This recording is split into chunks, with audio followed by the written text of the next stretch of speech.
Hello viewers, welcome to our channel. నేను మీ చరణ్ పరిమి. జగన్ తన పార్టీలో కీలకంగా ఉండి తనకు సలహాదారుగా పనిచేసి ఎంతో కాలంగా జగన్కి ఒక షాడోలా ఉన్న సజ్జల రామకృష్ణారెడ్డిని పూర్తి స్థాయిలో పక్కన పెట్టాడు. ఎందుకు ఆయన పక్కన పెట్టాడు, ఏం జరిగింది అనేది చెప్పక్కర్లేదు, చాలామందికి ఆల్రెడీ తెలుసు. అయితే సజ్జల విషయంలో జగన్ తీసుకున్న ఈ స్టెప్ ఇప్పుడు పార్టీలో చాలా హర్షం వ్యక్తం చేస్తున్నారట. ఎందుకంటే సజ్జల ప్రతి విషయంలోనూ జగన్కి ఒక షాడోగా ఉండి ఆయన తీసుకునే నిర్ణయాలన్నీ కూడా మీడియా ముందుకు వచ్చి ఈయనే చెప్తుంటాడు. కొన్నిసార్లు అయితే ఈయనే నిర్ణయాలు తీసుకుంటూ ఉంటాడు. ముఖ్యంగా ఈ మంత్రుల విషయంలో కూడా, మంత్రుల పదవులు కూడా వాళ్ళ చేతుల్లో వాళ్ళ అధికారం ఉండదు, ఆ అధికారం అంతా ఈయన చేతుల్లోనే ఉంటుంది. హోంశాఖకు సంబంధించి నామినేటెడ్ పదవులకు సంబంధించి కూడా ఈయనే నిర్ణయాలు తీసుకొని అమలుపరిచిన పరిస్థితి ఉంది. సజ్జల ఏ ప్రభుత్వ పథకం వచ్చినా సరే ముందు ఆయనే చెబుతాడు, ప్రభుత్వం ఏ నిర్ణయం తీసుకున్నా సరే ఆయనే చెప్తాడు. నిజానికి సలహాదారులు అనేదే ఒక రాజ్యాంగబద్ధమైన పదవి కాదు. నిజానికి ఐఏఎస్లు ఉంటారు. నిజానికి గవర్నమెంట్కి సలహాలు ఇవ్వడానికి కానీ ప్రతి శాఖకి సలహాలు ఇవ్వడానికి ఐఏఎస్లో బృందం ఉంటుంది. సో వాళ్ళే చూసుకుంటారు. సీఎంకి సంబంధించి కూడా అలాంటి బృందం ఉంటుంది. కానీ వాళ్ళకు ప్రాధాన్యత ఇవ్వకుండా పూర్తిగా ఒక బయట నుంచి ఒక సలహాదారులను తెచ్చుకొని సలహాదారుల బృందాన్ని మెయింటైన్ చేస్తూ వాళ్ళకి జీతాలు, మరి ఈ రాజ్యాంగబద్ధమైన పదవే కాదు, మళ్ళీ జీతాలు కూడా వాళ్ళకి శాంక్షన్ చేస్తూ ఈ విధంగా ఆ పదవులను నడిపారనమాట. సో ఆ పదవుల్లో వాళ్ళే సీఎంలాగా వెలగబెట్టిన పరిస్థితి ఉంది. ప్రతి ప్రభుత్వంది అలాగే. గతంలో మన తెలంగాణ ప్రభుత్వం కూడా అదే విధంగా చేస్తూ వచ్చింది. కొంతమంది ఐఏఎస్లు, మాజీ ఐఏఎస్లను తీసుకొచ్చేసి సలహాదారులుగా పెట్టుకోవడము. సలహాదారు ఉండొచ్చు, కానీ అది ఎంతవరకు ఉండాలంటే కేవలం ఒక సలహా ఇచ్చి వదిలేసేలాగా ఉండాలి. కానీ ప్రభుత్వ చర్యల్లో భాగస్థులైపోయి ప్రభుత్వాన్ని వాళ్ళు నడిపించే పరిస్థితిలోకి వెళ్ళిపోకూడదు. కానీ ఆ విధంగా జరిగి ప్రజలకు నష్టం చేకూర్చిన పరిస్థితి కూడా ఉంది. ఇప్పుడు ఎందుకు ఆయన దూరం పెట్టారంటే ఆయన వల్ల ఇంత నష్టం జరిగింది, ప్రజలు ఆయనను బాగా వ్యతిరేకించారు, ఆయన వల్లనే పార్టీ ఇమేజ్ పూర్తి స్థాయిలో డ్యామేజ్ అయిందని చెప్పేసి జగన్ గ్రహించారట. సో దానివల్లనే జగన్ ఈ విధంగా ఆయన దూరం పెట్టడం జరిగింది. సో అంటే చాలా లేట్గా తెలుసుకున్నాడు. ఎప్పుడో తెలుసుకొని ఉంటే బాగుపడేది. కనీసం చివరి 2 సంవత్సరాల్లో గ్రహించినా బాగుండేది. కానీ చివరి 2 సంవత్సరాల్లో జగన్ కన్నా ఈయన ఎక్కువ కనిపించాడు ప్రజల్లో. ఆయనేమో ఎక్కువగా ఫోటోల్లోనూ లేకపోతే ఆ శిలాఫలకాల మీద ఫోటోలు వేయించుకోవడం సరిపోయింది. కానీ ఎక్కువగా పథకాలకు సంబంధించి మాట్లాడింది మాత్రం సజ్జల గారే. అయితే ఇప్పుడు పక్కన పెట్టడం వల్ల పూర్తిగా ఆయన సైడ్ అయిపోయాడు అంటున్నారు. సో మరి ఎవరు ఆ పొజిషన్కి వస్తారు, ఎవరు ఇప్పుడు మళ్ళీ జగన్కి పూర్తి స్థాయి సలహాదారుగా పనిచేయబోతున్నారు అనే చర్చ ఉంది. అంటే ఇప్పుడు ఆయన సీఎం కాకపోవచ్చు, కానీ ఇప్పుడే ఆయన చుట్టూ చేరితే ఒక కోటరీ బిల్డ్ అవుతుంది, తిరిగి ఆయన్ను ఆ విధంగా ముందుకు తీసుకెళ్లొచ్చు అనే ఆలోచన అయితే కొంతమంది సీనియర్ నాయకులు చేస్తున్నారు. సో ఈ సీనియర్ నాయకుల్లో ముఖ్యంగా ఉన్నది పేర్ని నాని గారు. ఆయన ఎప్పటి నుంచో జగన్తో మాకు సరైన యాక్సెస్ ఉండదు, ఎప్పుడు కూడా ఇబ్బంది పడుతుంటాము మేము ఈ విషయంలో అని చెప్పడం జరిగింది. సో మంత్రులందరితో అదే పరిస్థితి. కేవలం ఒక ఈయన నాని మాత్రమే కాదు, అనేక మంది ఇదే పరిస్థితిలో ఉన్నారు. అయితే వీళ్ళల్లో జగన్కి దగ్గర అవ్వాలనుకుంటూ ప్రయత్నించిన వ్యక్తుల్లో ఈయన ఒకరు, నాని. దీంతోపాటు ప్రకాశం జిల్లా చెందిన నాయకుడు ఆదిమూలపు సురేష్, ఆయన ఈసారి ఓడిపోయాడు. కానీ అంటే తన కాన్స్టిట్యున్సీ నుంచి, ఎర్రగొండపాలెం కాన్స్టిట్యున్సీ నుంచి వేరే కాన్స్టిట్యున్సీకి వెళ్ళి, అంటే ఇక్కడ వ్యతిరేకత ఉంది అని చెప్పేసి వేరే చోటకి మారిస్తే అక్కడ కూడా ఓడిపోయారు.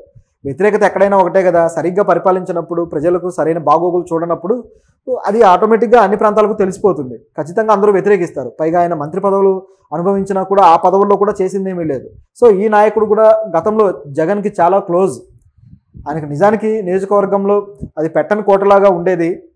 అలాంటి నియోజకవర్గంలోనే వ్యతిరేకత తెచ్చుకున్నాడంటే మరి ఆయన అక్కడ సరిగ్గా పరిపాలించకపోయినా జగన్కి మాత్రం ప్రతిదానికి ఊకొడుతూ ప్రతిదానికి సరే అంటూ ఆయనకి చాలా మద్దతు తెలియజేస్తూ వచ్చిన వ్యక్తి.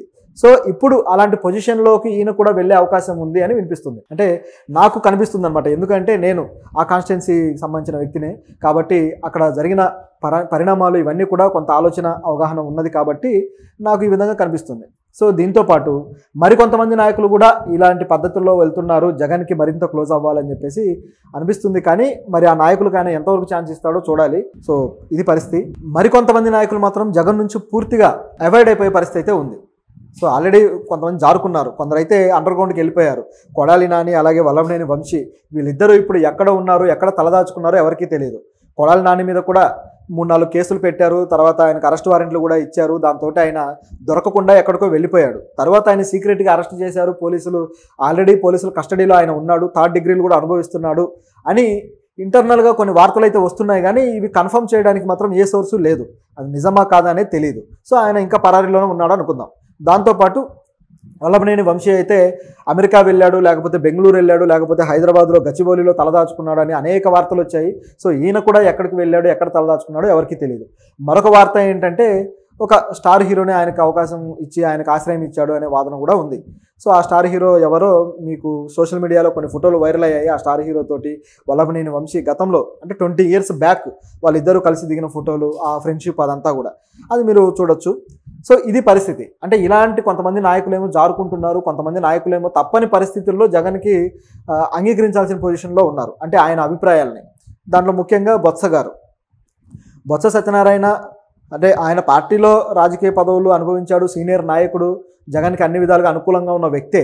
కానీ ఇప్పుడు మాత్రం ఆయన ఓటమి ఎదుర్కొన్న తర్వాత బాగా డీలా పడిపోయాడు. సో ఇక మనం సైడ్ అయిపోవడం బెటర్ అనుకున్న టైంలో ఆయనకు మళ్ళీ ఎమ్మెల్సీ పదవి కోసం పోటీ నిలబెట్టాల్సి వచ్చింది. ఆ పోటీలో నిలబడటం ఆయనకి ఇష్టం లేకపోయినా సరే ఆయన తప్పని పరిస్థితుల్లో నిలబడ్డాడు.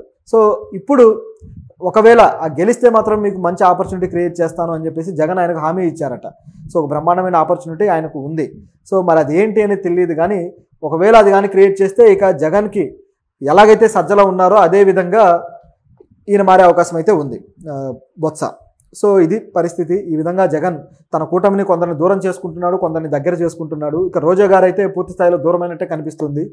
సో ఇదిలా ఉంటే మరోవైపు జగన్ మరో సంక్షోభాన్ని ఎదుర్కొంటున్నాడు. అదేంటంటే సెక్యూరిటీకి సంబంధించి. తనకి ప్రభుత్వం సెక్యూరిటీని తగ్గించింది, Z+ కేటగిరీ సెక్యూరిటీని ఇస్తున్న ప్రభుత్వం సడన్గా ఎందుకు తగ్గించింది అని చెప్పేసి ఆయన కోర్టుకు కూడా వెళ్ళాడు.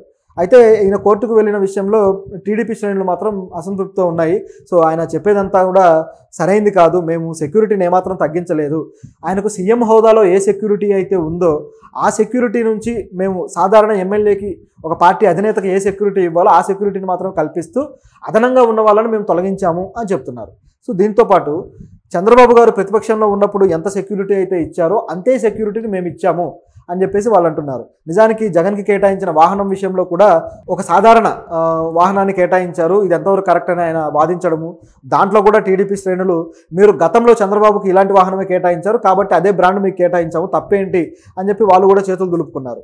అంతే కదా, మనం గౌరవాన్ని ఇస్తే గౌరవం మనకు తిరిగి వస్తుంది, మనం ఎంత చేస్తే తిరిగి మనకు అంత వస్తుంది. సో ఆయనకి ఇప్పుడు రిపీటెడ్గా ఈ విధంగా కౌంటర్లు పడుతూ ఉండేసరికి ఇక ఏం చేయాలో అర్థం కాని పరిస్థితిలో పడిపోయాడు.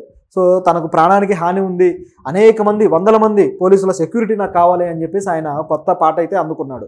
సో ఇది చూస్తూ ఉంటే దీన్ని ఒక వివాదంగా మార్చడానికి ప్రయత్నిస్తున్నట్టు కనిపిస్తుంది. నిజానికి ఇక్కడ ఏ వివాదం లేదు, ఆయనకి ఎంత సెక్యూరిటీ ఇవ్వాలో అంత సెక్యూరిటీ ఇచ్చారు. దాంతోపాటు 24 hours ఆయన ఇంటి దగ్గర కూడా గార్డ్స్ ఉంటారు. సో షిఫ్టుల వారీగా గార్డ్స్ ఆయనకు సెక్యూరిటీ కల్పిస్తారు. సో అన్ని విధాలుగా ఆయనకు ఏ ప్రమాదం ఏమీ లేదు, కానీ ఆయనే కావాలనే విధంగా చెప్తున్నాడు జగన్ అని చెప్పేసి టీడీపీ నుంచి కూడా కొన్ని ఆరోపణలు వస్తున్నాయి. సో ఇది ఇంకా ఎంత దూరం వెళ్తుందో చూడాలి. సో ఇది విధంగా ఉంది. జగన్ మరి తరువాత తన నాయకుల విషయంలో కావచ్చు ఏ విధమైన స్టెప్స్ తీసుకుంటాడో చూడాలి.